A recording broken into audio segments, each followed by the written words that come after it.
Samadhi state is all about opening up that vast, infinite space within you and make it real. Kind of. You cannot make it real, but spending more and more time with it becomes real. As we go deeper into the dhyan, some of the models that has helped me expand my inner universe has been, for example, you're sitting on a beach and a flock of birds come. They pass by. Or a group of clouds come and they pass by. Your focus is not on the birds or the clouds, but you are there to enjoy your time on the beach. You're just relaxing and enjoying the moments of peace away from the hustle and bustle of life and just enjoying the resting on the beach. The same way I use that model in meditation. Thoughts are like flock of birds. They come and they go. Birds don't stay forever. Thoughts don't stay forever. Before the birds come, there is emptiness in the space. Once the birds come, the emptiness gets filled with the presence of the birds. And once the birds go away, the emptiness returns. So emptiness is longer lasting than the birds, clouds, or thoughts. So emptiness is shashvat, permanent.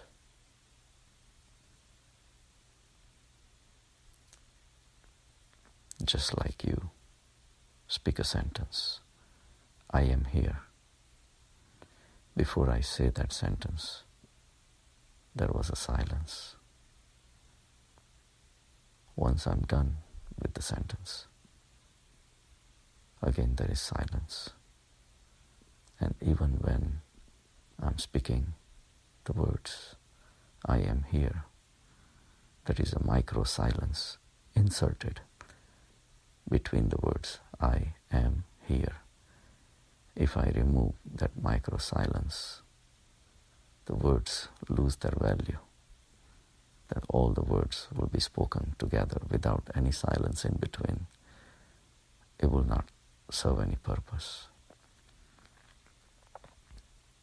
So the silence which was before the sentence was spoken was still there while speaking the sentence. And then once the sentence is over, silence becomes clearly manifest. So, what is important?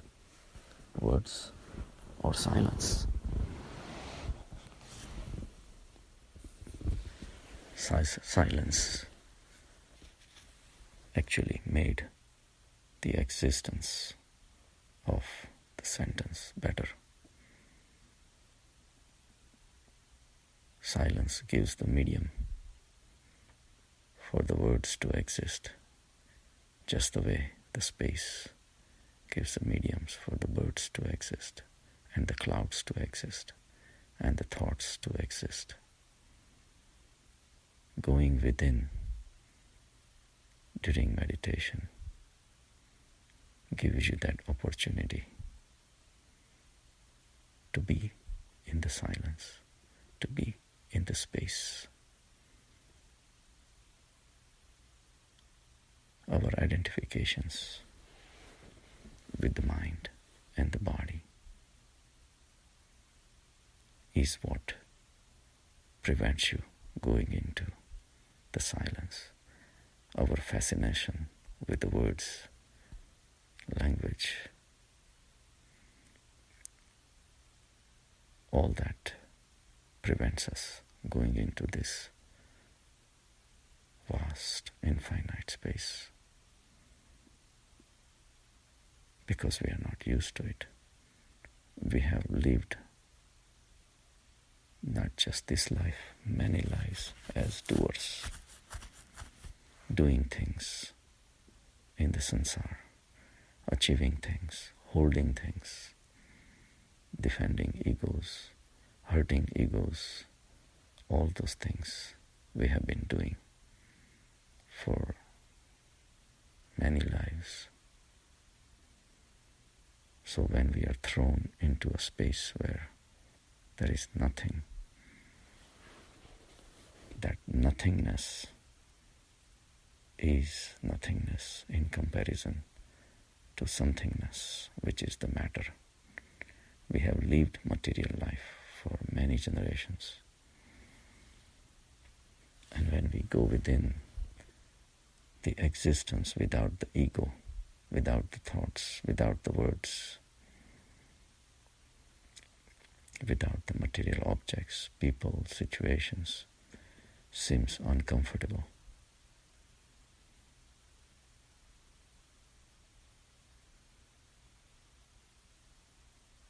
So we call it nothing. It's our language even speaks of materiality. We are used to things. Inside there are no things. That's why we call it nothing. But it's just like you go in a dark room, and if you have come from outside daylight, you go within a room and say there is nothing there. But spending a little time, you start seeing things. You start seeing the thoughts. You start seeing your mind and body. They all become remote. And that nothingness starts becoming real. The inner light starts showing up with the light of awareness, light of wisdom, light of consciousness starts becoming real. And that light does not need anything. Outside light that we are used to was borrowed from the sun, from electricity. Imagine you may have $1 million mansion, but at night, what is its value? If the sun goes down, if there was no electricity, at night, a small hut or a big mansion are the same. You may have $1 million Picasso painting on the wall. If there is no light, painting has no value. So outside world is dependent on each other to survive. Every rich person needs so many poor people to be called rich. A winner is a winner only if there is a loser.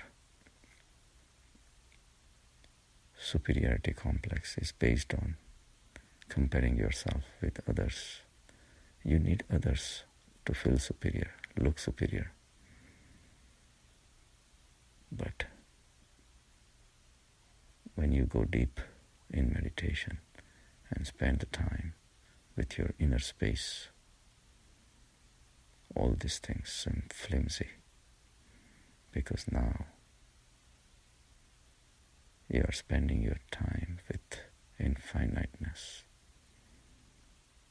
where there is silence, there is peace.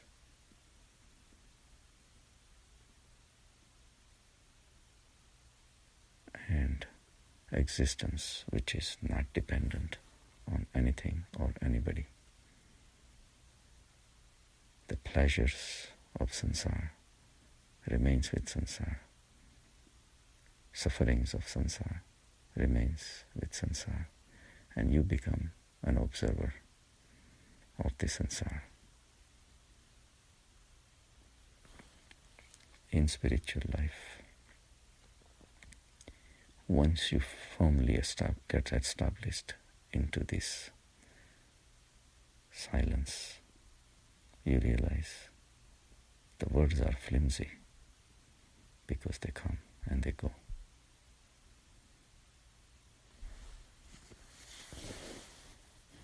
All the material possessions lose their value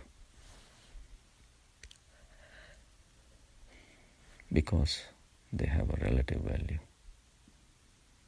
The inside light of awareness is perpetual and self-dependent.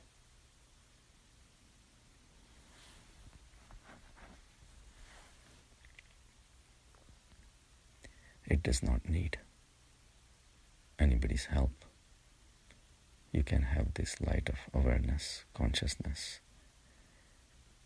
even in the darkest of the dark room.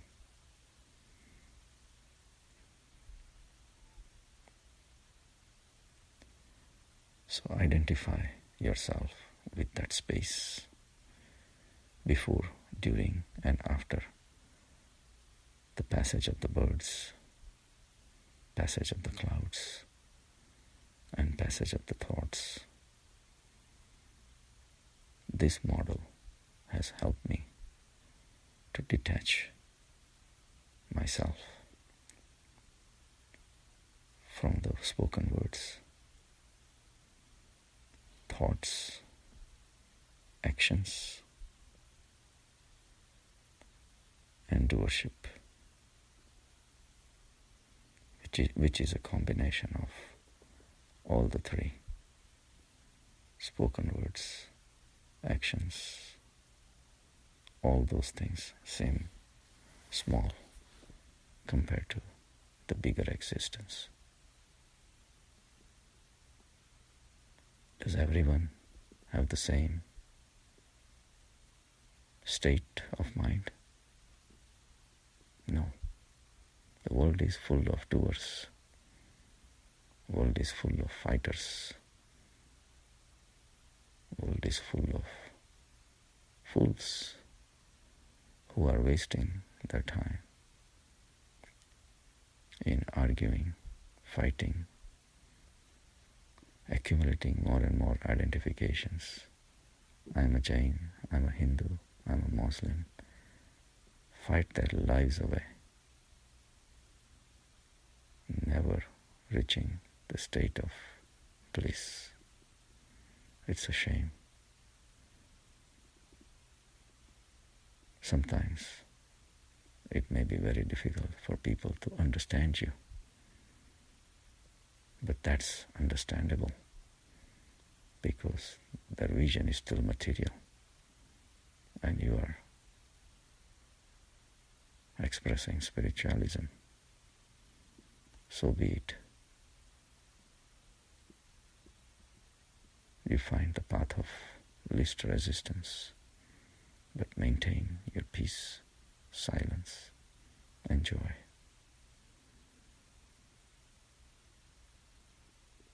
Have a good day.